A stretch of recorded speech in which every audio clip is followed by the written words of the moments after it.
welcome back. We have Jeff Parker here. Happy Friday. I think I just said happy Friday like yesterday, didn't I? It seems like it. This week flew by. Well, we're being consistent. This is true. This is true. And I know you've got some information for us. And like always, we go through our COVID numbers first. And what are we going to do when we don't have to do that? It'll be exciting. It'll be great, right? It'll be exciting. We could talk about some things maybe a little more positive. But Exactly. these numbers are positive. Yes, so they are. We're heading in the right direction again. On the cases themselves, we did have a little bit of uptick, but it's ranging in that 110, 120 cases, and then it drops down a little bit. Mm-hmm. The good news again is the hospitalization rates continue to drop. ICUs are 89, which is really a good number, and that keeps dropping down. Mm-hmm. So we're now to 67. That right. 89 was on Monday when we talked, and now we're at 67. That's great. 252 in the hospital again. That was 296. Right. So they're a pretty good jump downwards. Yeah. The real good news is we're still testing a lot of people. 13,000 tests.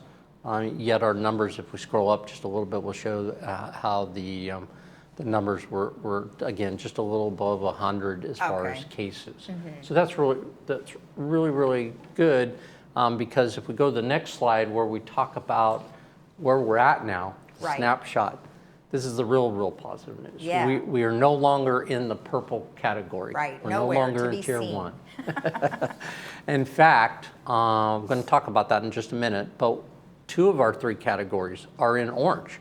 Right. So if we can get the adjusted daily case rate down to 4.9% or lower. Well, they can just skip the red, right? They can't. Unfortunately, because of the guidelines that are over on the right, if you go to this website, they have to stay in there 2 to 3 weeks, depending on the state guidelines. Okay. So the good news is that having that section, though, I think is going to allow for us to look at the beginning of April in all reality as the time that we'll see us going down into the orange, which is really good. It is anticipated, we're already in the week process, so we anticipate hearing from the state that we're moving to the red zone no later than Wednesday. Okay. Might happen Monday, might happen today, but at least we've met all the categories because of that that signage. We're anticipating Wednesday the 17th. And so that's kind of my next story of what we're going to do a couple of things. It would be awesome. And, I know there's a lot of anxious people out there. We're just like, just do it tomorrow. Just do it tomorrow. Well, I want to say that the opening that we're talking about is very much a rolled out effect because of these guidelines from the state. And we have to do 2 things. One, make sure our residents are safe, but also, most importantly, make sure from the VMS point of view that our employees are safe. And that they have the proper PPE, that we have the right plexiglass, we have the right environment, spacing, and all of those things. Right. But with that, anticipation of Wednesday, going out and announcing today, we're also putting in the blast today that we are going to be opening up manor alterations and resident services to an appointment-only basis starting Wednesday. Okay. So you'll be able to call resident services at 597-4600. Okay. And you can make an appointment, start coming on Wednesdays. If you want to address appliance contracts, form submittals, anything, key file programs, you can do all of that by phone and email right now, but we know that some people want to come in. So there's going to be some key elements. You can make your appointment, but people have to wear masks. People will have their temperature checked. People will have to wait outside, so you don't want to come early to your appointment. Okay. We want you to stage this, so we're not going to have people waiting in the lobby. Right. And so that process will set up. Same thing with manor alterations.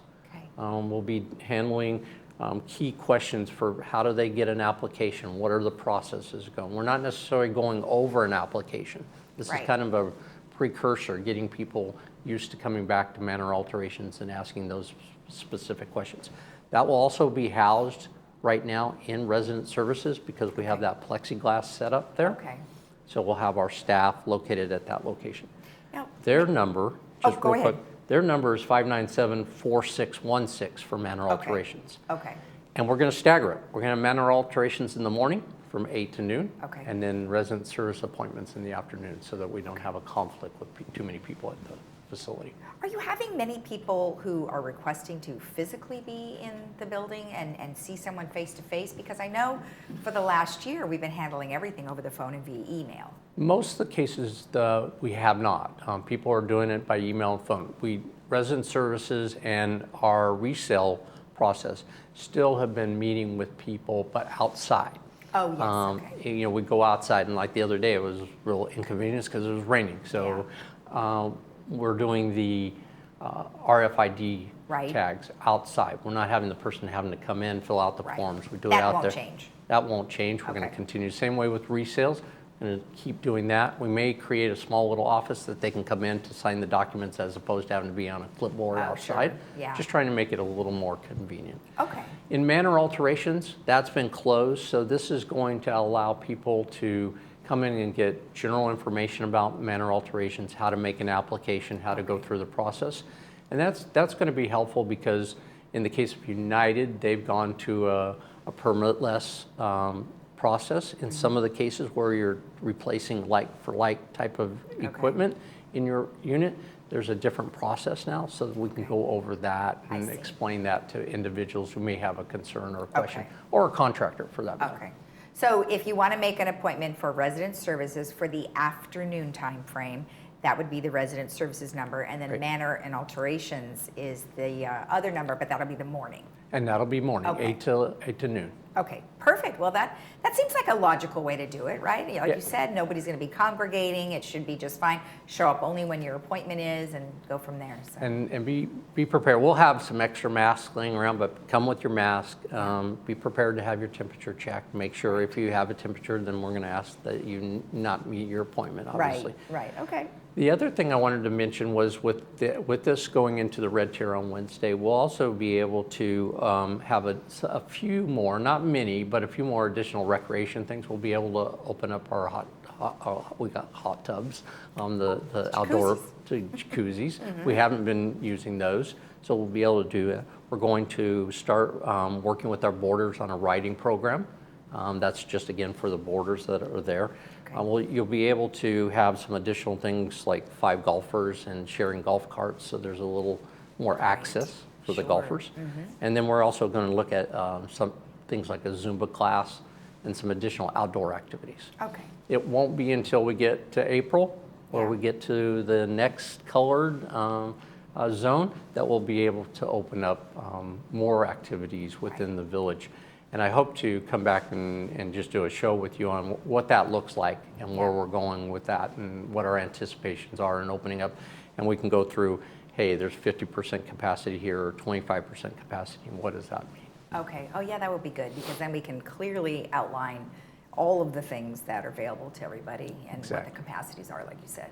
Okay, well, great. Well, good information. Anything else? Nope, that's it. They're doing the last day of our second dose clinic today. So we're wrapping that all up. I did want to mention that we do have that list, people that have said, hey, I didn't get my first shot, I'm interested.